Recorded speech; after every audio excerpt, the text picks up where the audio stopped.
Hello, beautiful people. It's Dave here, and today I just want to talk a little bit.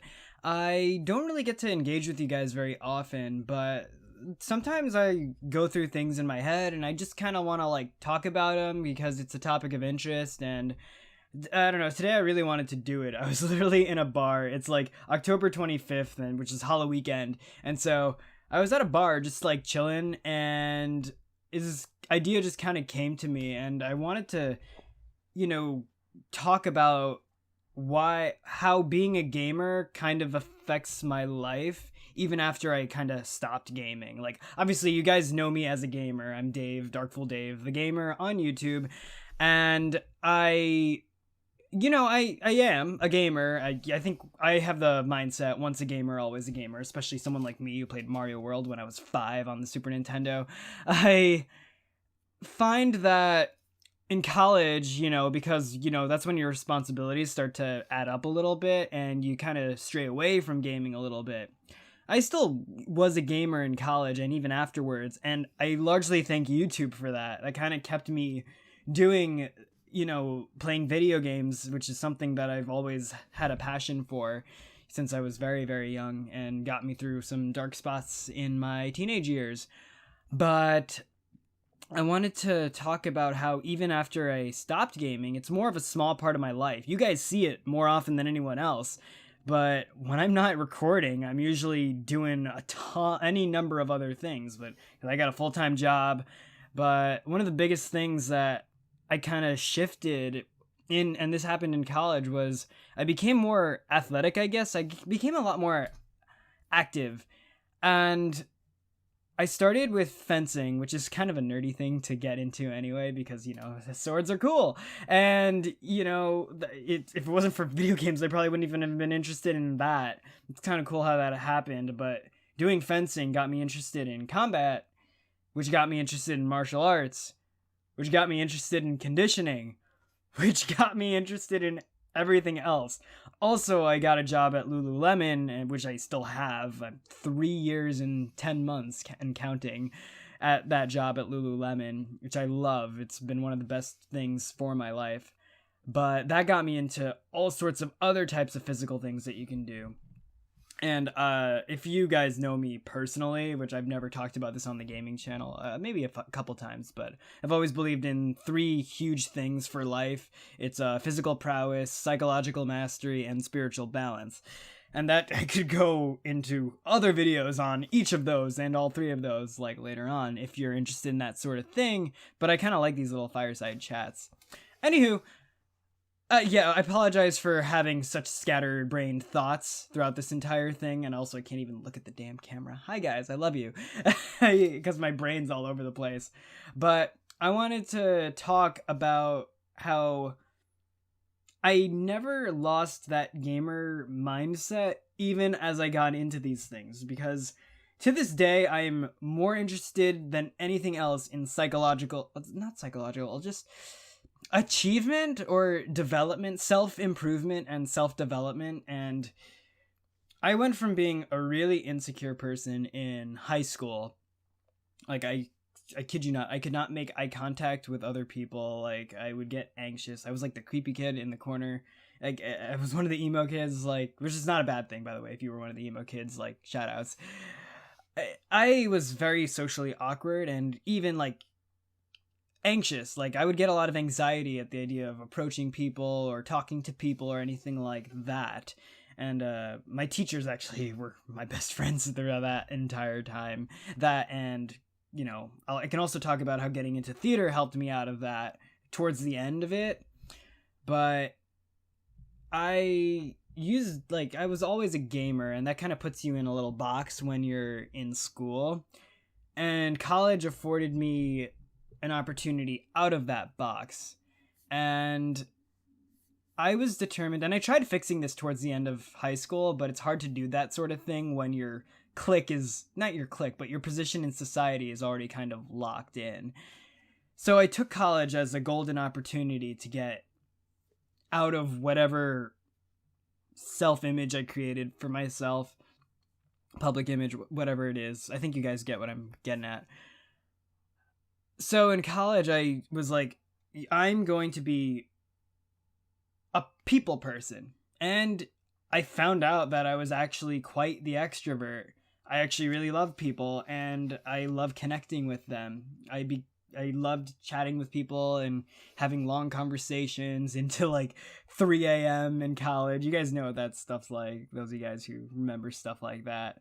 But I made an effort to change, and lots of little things kind of, and fencing really helped with that, because when you go into the martial arts, or okay, non sequitur, I approach fencing like a martial art. If you want to know more about that, Google classical fencing. I really don't want to talk about it right now, but basically, when I say I do fencing, imagine it like it's someone who's doing karate or judo or anything like that, because it's kind of the mindset that I was in at the time and now.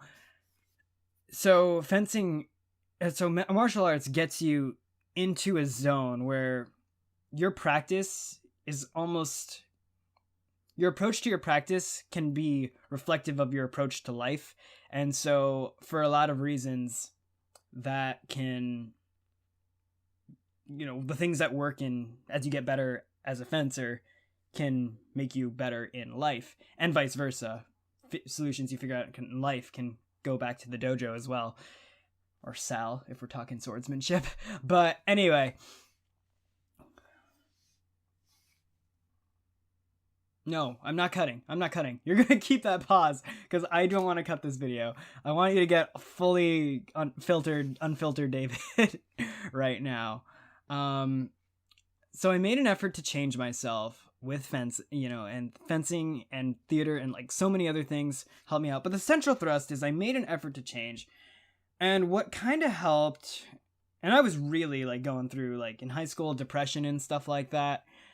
It was very liberating to realize that I could connect with people, and in a sense, my self-image kind of like was shattered, because I thought I had very low self-esteem, by the way, but I thought I was this like worthless, pathetic, like will never achieve anything. All I did was sit in my room, play video games, eat bagel bites and pizza rolls and Hot Pockets, drink soda, like couldn't interact with anyone, in my grade. Like, I mean, and that's a lie. I interacted with people, and I did get better in high school, but my self-image was still like, you are rotten and you're not doing anything. I really beat myself up, still do, to a healthier degree. But when I overcame all that, and I realized I loved people, and I wanted to take better care of myself, I kicked soda sophomore year of college.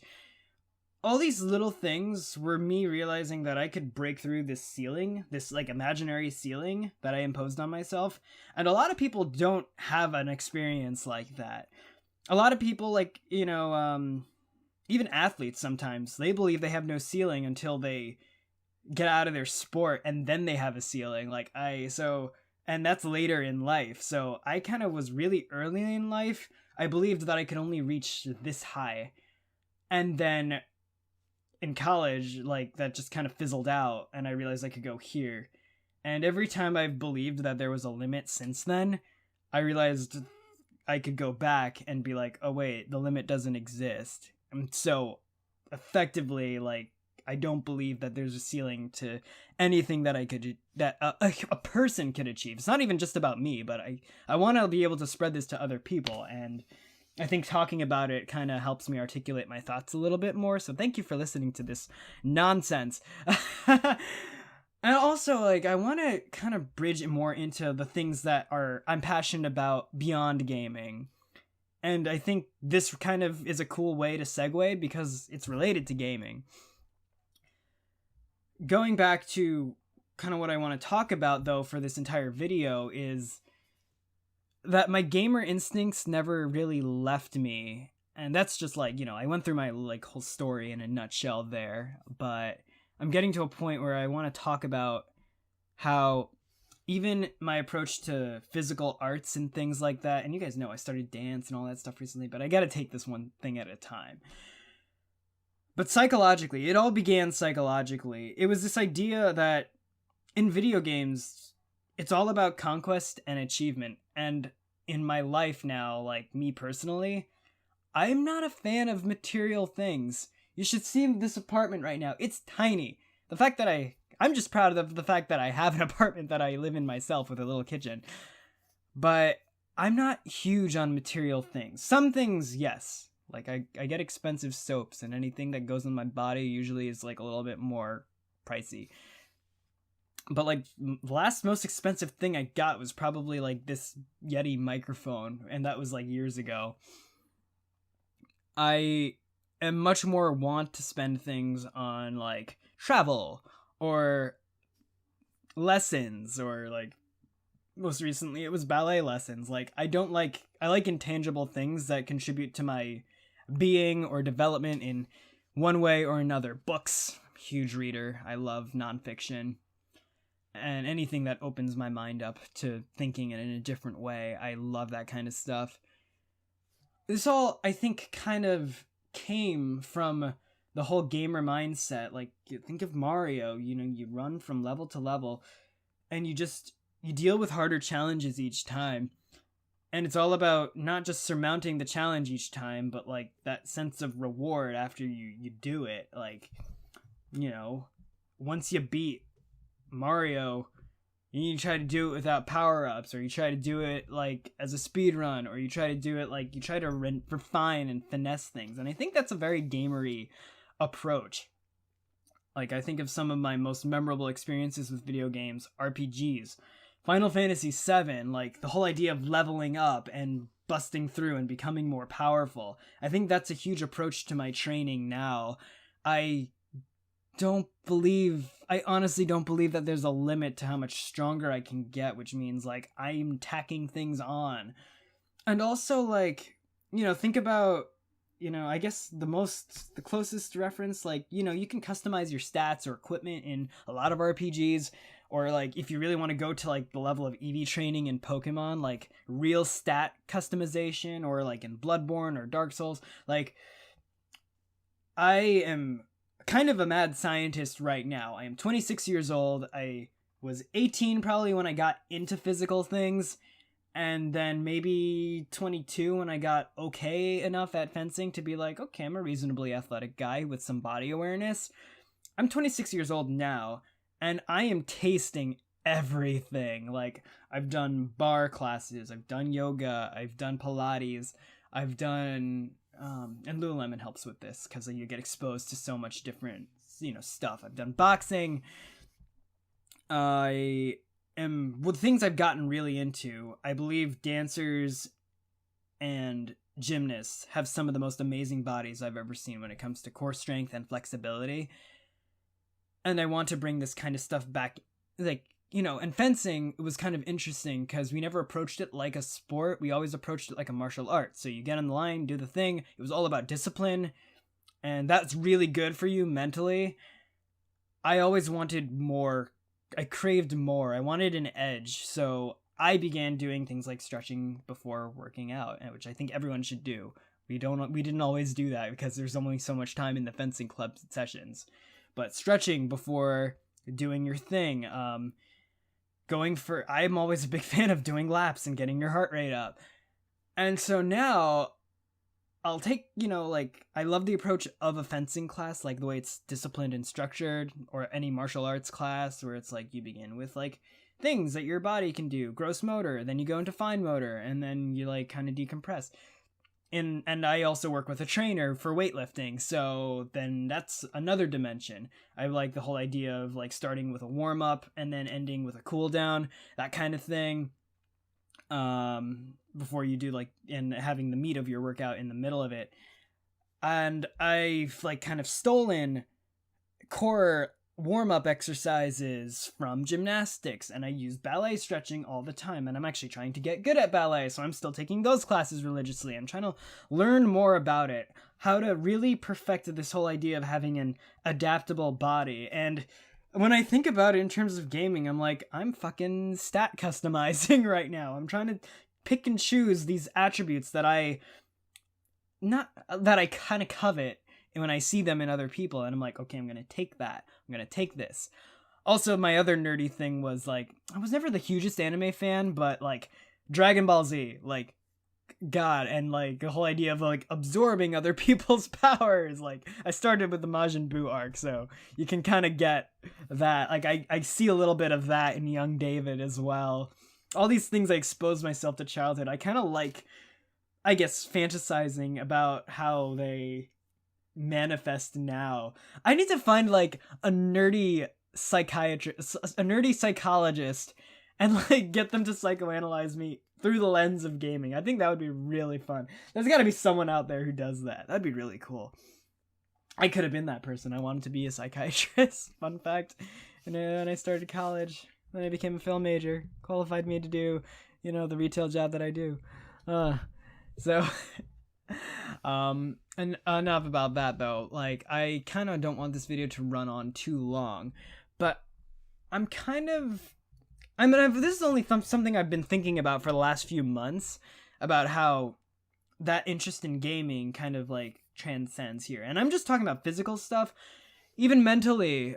This is like a little bit less flattering on my part, I guess, but like I may or may not have, when I was in high school, gotten into like pickup artistry and like, all that seduction crap that you see that people get overcharged for on the internet. I'm really embarrassed. If I wasn't so brown, I'd be blushing hardcore right now, because I don't consider that a proud moment of my life. However, that stuff got me into NLP, which is neuro-linguistic programming, which is a quasi-scientific way of modeling behavior and excellence. And among other things, hypnosis, conversational hypnosis, all sorts of mind science stuff that's pseudoscientific, stuff that's whatever. I don't give a shit as long as it works. If there's something to it, like, I love that kind of stuff. Anything that the CIA did or anything like that. So it may have started with like seduction and me being a lonely little boy, but it's gotten to like, I love mind science and like studying behavior and all that kind of stuff. Speaking of me almost wanting to be a psychiatrist. And, I just like, and I think it kind of like coalesced in my brain when I realized how much I loved people. Like, I'm just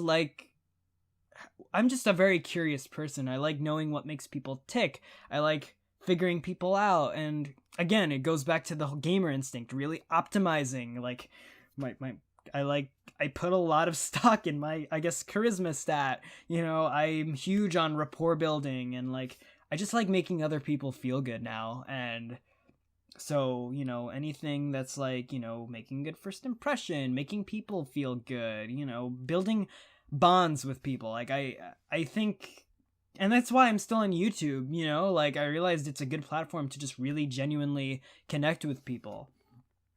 And so the gamer instinct in me wants to optimize that. Like, I've researched so much stuff, like vocal tonality, word choice, specific things. If you really want to go down the rabbit hole of neurolinguistic programming, you get things like, anchoring, which goes into physiological things, and changing people's states by framing your questioning in a certain way. Like, you can go down like with like psychology. It's really fascinating to me. And then the last point, I said physical prowess, psychological mastery, and spiritual balance. That's something I don't even like know very well yet. I meditate and I focus a lot on deep breathing and things like that. But I have this crazy belief. Again, I'm only 26 years old. I don't have shit figured out. Spoiler alert.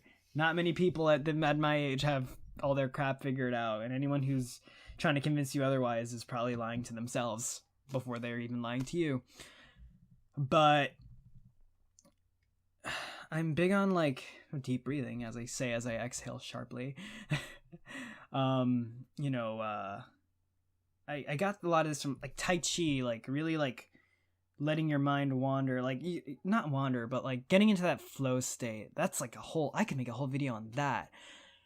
I think spirituality is really tied in, almost like it has to be tied in psychologically and physically. Like, your body is a conduit that you were put on this earth and you were given flesh to like experience all sorts of things that your spirit, like, okay, I'm not gonna go down that because that's a whole thing and I'd probably scare a lot of you away. But like the metaphysical part of you is made flesh to experience life in a material way. Like, that's a belief I have that I could really unpack, but that's like a 50-minute video. And again, like, that belief's subject to change too. I'm trying to figure this out. I'm trying to like really learn more about spirituality and like different ways that you can approach it. And I'm open to so many things. But I'm not just interested in the truth, but I'm also just interested in optimizing. So far, like, meditating has been one of the greatest things for me. Like, I just think it's really important.